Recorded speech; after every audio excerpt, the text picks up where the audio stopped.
with Friendsconnect. Welcome. Let's rise and welcome Pastor Itoro Effiong Bright.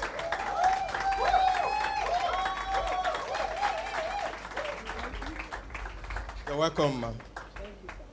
Please have a seat. You can have your mic. So we've not started, but between me and you, Okay, sir. you know I've been following you. And on Facebook, you have one customer. And by the way, we are talking about handling difficult customers. There's one of your customers is always calling you out on Facebook. Sometimes he complains of not having money. And sometimes he will carry mat and come and I sleep think I know just the to customer have. you're talking about. Oh, you know this customer? Yes. So between us, Yes. is Emmanuel Bright a difficult customer? A very difficult one, actually. Okay. So that goes, let's just go straight. Okay. We are talking about handling difficult customers. How do you, who is a difficult customer and how do you identify a difficult customer? Before we share your perspective. Okay, who is a difficult customer? A difficult customer is someone who sees things from a different view, a view that is not very regular. So we expect that customers should behave a particular way. So a difficult customer is someone who understands his rights, someone who wants to get the best, and someone who would hold you accountable to whatever you have promised. So we call the person difficult because the person is requesting for much more than others are requesting for. Okay. Now, talking about handling difficult customers, can you just briefly share your perspective? Okay, so I have my slides, so I would like us to put it up. Okay, so handling difficult customers is the topic for today. The first slide I have here says, always remember that the money you're spending is the customers. I want us to look at let's look at the word customer first before we look at the word difficult, before we talk about the difficult customer. Who is a customer? A customer owns all the money in the business. So it means that if this were to be an organization, this AC blowing us now was paid for by the customer. It means that the microphone we are holding was paid for by the customer. The fuel in your car was paid for by the customer. So if the customer is responsible for all the money that you have, then that person, that's somebody you need to pay attention to. So the customer is someone that pays for everything that you do. The next slide I have there, you see that says, until the customer pays for everything in the business is not making profit. Before you make profit as a business, it means that the customer has paid for everything. Light, the door, the electricity, the switch, the water dispenser, and then there is extra. That's what we call profit. Because you must have minus overheads and all before you bring out your profit. So the customer is actually paying for everything, including all your expenses. Your travel trip, the customer is responsible for it. The clothes you're wearing, the customer is paying for it. Whether you are an employer or you are an employee, because the organization is only able to pay you from what the customer has paid. Okay. So that's who the customer is. So now let's talk about who is a difficult customer. So there is a quote there. I don't know if I have enough time. Maybe we should take this together. Can we just take this together, all of us? A customer is the most important visitor on our premises. He is not dependent on us. We are dependent on him. He is not an interruption of our work. He is the purpose of it. He is not an outsider of our business. He is part of it. We are not doing him a favor by serving him. He is doing us a favor by giving us an opportunity to do so. This is something we fail to understand sometimes. That's why I'm sure most of us have experienced this. You go to buy something, and because the person selling to you is talking, it looks like you're an interruption. You say, well, what do you want? Take and go. Meanwhile, she opened that shop because of you. So all the time we must remember that the customer is a very important fellow, someone we shouldn't play with. The next slide I have there says, not looking to your own interests, but each of you to the interests of the others. Philippians 2 verse 4. And truly, if we are Christians, we need to always remember this, that each time we approach our business, the interest is not in us, but the customers we have come to serve. So who is a difficult customer? The word difficult means to need much effort or skill to accomplish, to deal with, or to understand. So we call that customer difficult because the customer is asking for much more than others are asking for. So the next one, difficult customers are not impossible. They just know they are right. They are different from the rest. They see things differently and they want the best. One thing you know about difficult customers all the time is that they want the best. So breaking news. Everyone seated here has been a difficult customer at one point or the other. My husband was my customer before we became friends and then we got married.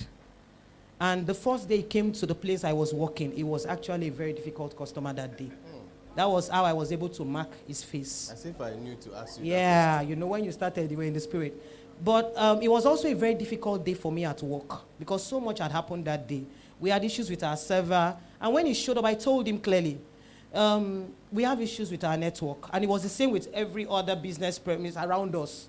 And he had gone out to other places, he couldn't get network. And I didn't know that, but I told him we're having issues, so I'm not even sure you'll be able to browse. And then he said he wants to try. Then you bought the airtime, and then you started, and it wasn't working, and you were complaining bitterly as if I didn't tell you at the beginning. And I had to pacify him. In the course of doing so, I said something in my dialect to someone, a colleague who works with us, not even knowing that it's from my place. And that was how he heard me, and I had to disappear from the scene. So that was how we met. So the truth is, you can tell where you and your customer will end up. That's why we shouldn't joke with any customer, whether a difficult one or an easy-going customer. Okay, so I will just take about maybe the next 2 slides before I allow you continue, sir. Okay, so everyone seated here has been a difficult customer at one point or the other. Why is that so? Because sometimes as business owners, we fail to understand customer behavior. For instance, in my business, our business, I have realized that there are some customers that would rather send you a text than speak on the phone. There are other customers that would rather have a WhatsApp chat than being called. There are others that would not appreciate the text message, they would prefer a voice call. While there are also some that would not want you contacting them at all, even for feedback. Just leave them alone and deliver. When they have complaints, they are going to call you. That's why it's very important as a business owner to understand customer behavior so that you know how to profile and treat each customer because they are never the same. When you treat even the easygoing customer the wrong way, the way he doesn't want to be treated, he becomes a difficult customer. That's why I said at every point in time, we have all been difficult customers. Okay, so I don't know if I should let you continue, okay, then so maybe I can go back to my slide. Going by what you've said a lot in a few seconds. But, Pareto's principle, 80-20. Mm-hmm. Then some customers are the ones contributing 80% of your total revenue. Some customers are the ones contributing 80% of your total revenue. But some of them are, when they are approaching your doorstep, you start, having palpitation. How do you manage such customers in order to still keep your P&L? Thank you. By the way, P&L, profit and loss. Yeah, so let's go to the next slide. Why you need difficult customers? That's what we're talking about. Most times, customers who can really pay for what you do are very assertive. High-profile customers are very assertive. They know what you want. They are easy to... They can trust you. When they trust you, they are loyal. But it takes a while to achieve that trust. So why do you even need difficult customers? Because they keep you on your toes. So those customers are important. So the people who contribute 80% into your business are very important. Now, there are some very difficult customers, in quote and unquote, lousy customers who contribute very little. But it's very important to understand that they are very important to your business. The reason is because the same way is loud about the things you're not doing right is exactly how it's going to be very loud about the things you're doing right in your business. That's why, for me, I never really appreciate silent customers. I believe they are the most dangerous customers to your business. Easygoing customers. You don't know when you offend them. You don't know when to apologize. You don't know when they're ready to walk away. But difficult customers at least let you know the challenges they're having with you. And then you can find a way to either apologize, make it up to them, or give them a goof kit. So, if you must keep your business, profiling customers is very important. Now that you have done your profiling, if the customers who contribute 80% of your profit fall amongst the difficult customers, congratulations to you, because it means you will keep growing. So why difficult customers? Can we see the next slide? Why do you need difficult customers? They help you grow. They teach you, and then they help you to remain humble. So if a customer is not difficult, who is that customer? He's easygoing, he's gentle, he's straightforward, he doesn't complain, he's silent, he's not expressive, he's gentle. But be very careful. You may unconsciously drop the ball. When you're running a business and nobody's complaining, nobody's putting you on your toes, nobody's giving you feedback, after a while you get used to the process. Sometimes you don't even know when things are going wrong. So your most dangerous customers are actually the silent ones. Can we see the next slide? How to keep difficult customers. First of all, have very good knowledge of what you're selling. Difficult customers appreciate it when they approach you and you are able to explain yourself. It's like having a query at work. A query at work can make you lose your job. It can also earn you promotion. You can reply a query and your boss promotes you afterwards because you're able to prove to this person beyond what he or she thinks at that moment about you. So that's the same thing with businesses. So when you have a friction or an argument or a misunderstanding with a customer, it's an opportunity to relay your brand promise again. It's an opportunity to tell them the objective of your business again. It's not a time to be angry. That's why I love the way Pastor Gideon Ba put it this morning. We cannot be Christians and it's not reflecting in what we do. So you see businesses owned by Christians and you are not seeing any sign of kindness, any sign of love. If we are kingdom-centric, then there should be the spirit of love in us to be able to accommodate people. Sometimes you see business owners who are bigger than their customers. And the truth is, if you're too big to listen to your customers, you are too immature to progress in business. Because no matter how small that customer is, I learned that thing when I was in MTN. Unfortunately, when I was in MTN, most people saw MTN as a brand that used to take from them. They didn't really understand that part of MTN. But I saw MTN sack people because of 100 naira airtime. I saw MTN sack people because of customers who only load 100 naira in 2 weeks.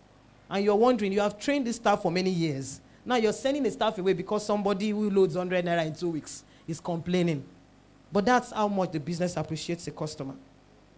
So today we have people who own businesses, even Christians, but there is no plan for the customer. But we forget that if we continue to open that door and the customer does not show up, we're going to lock up someday. So what am I saying?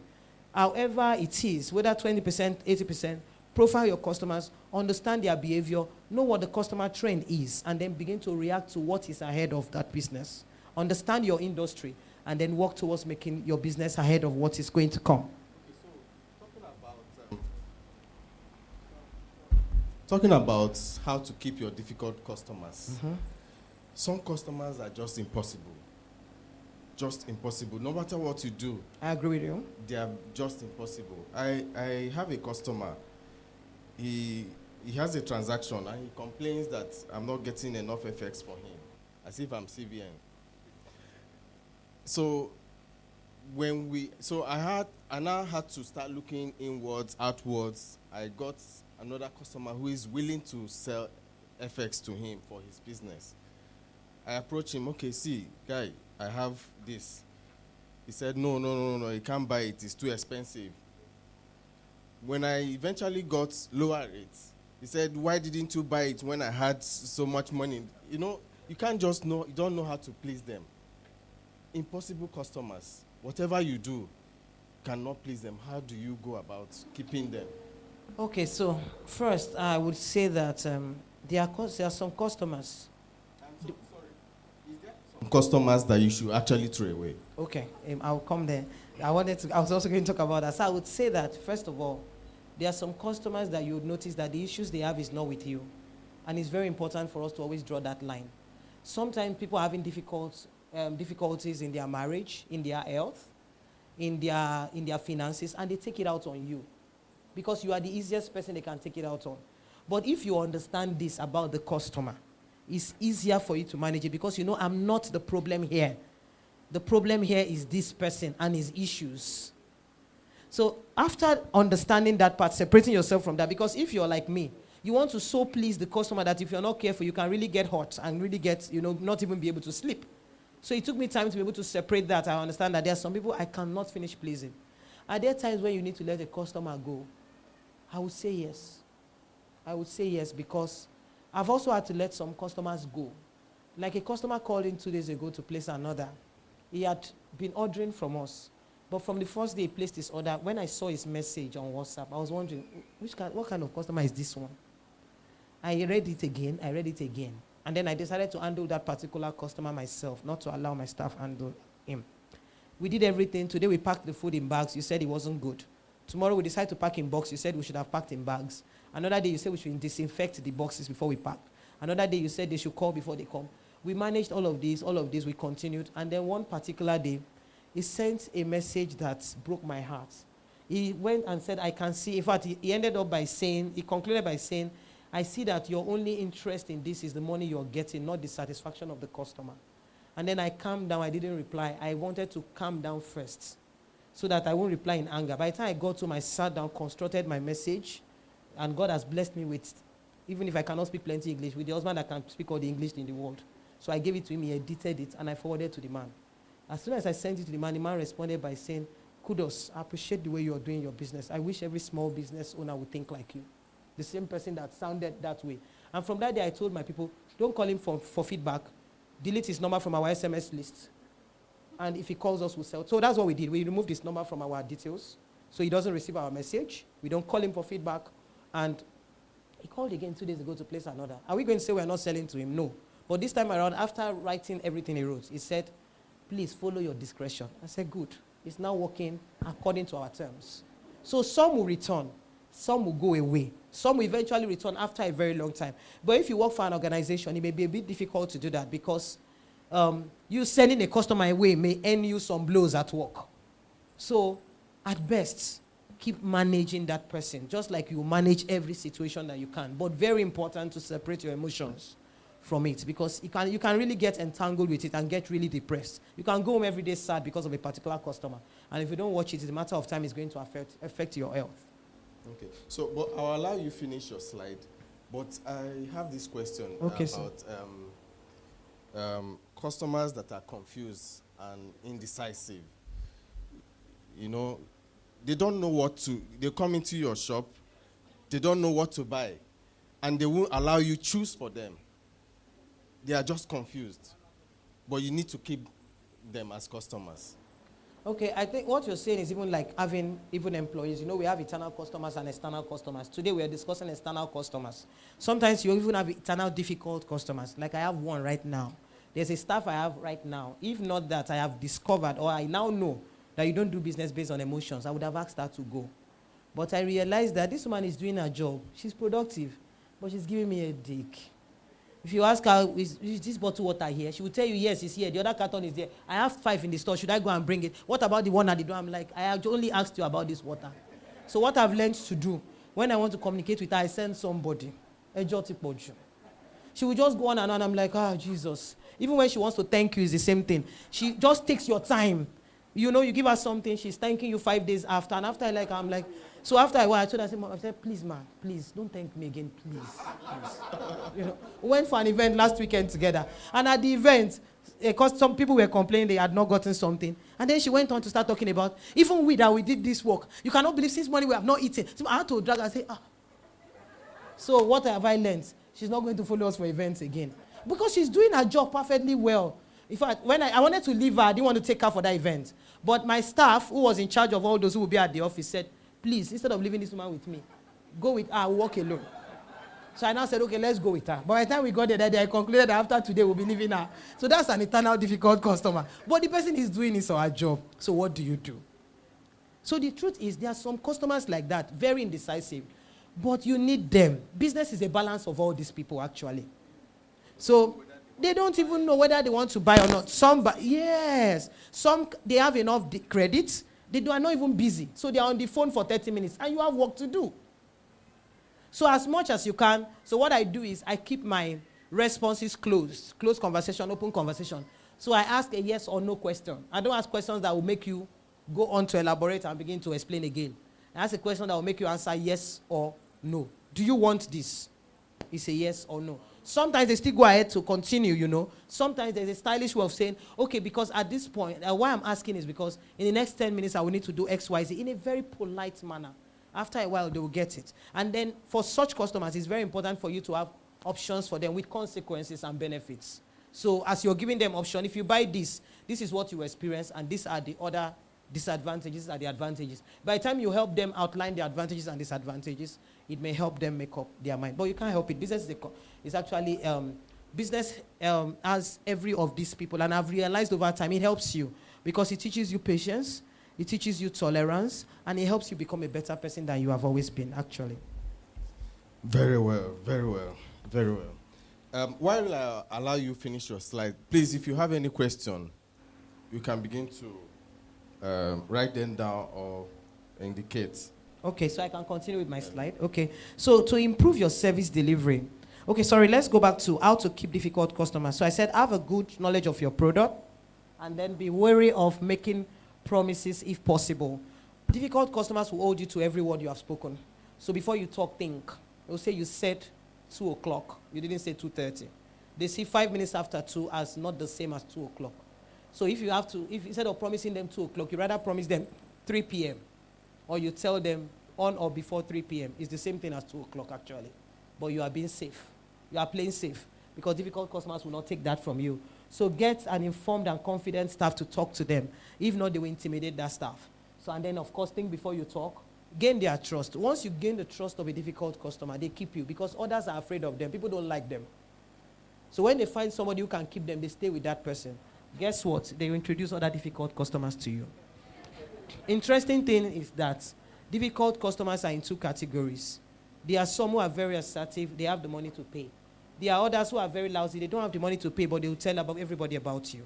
So whichever way you benefit from difficult customers. So you actually need them. So how to keep difficult customers? No, sorry, let's go to the next slide now. So while you are rejoicing that your customers are good people, your business may be dying gradually. Why is this so? Because if a customer is silent, he's not telling you what is... Difficult customers tell you what others are doing. You are doing this. Lagbaja is doing this. They are bringing information you don't have because you can't visit competition, openly at least. Even if you have to visit competition, you visit as a mystery shopper. But difficult customers brings you information for free from competition.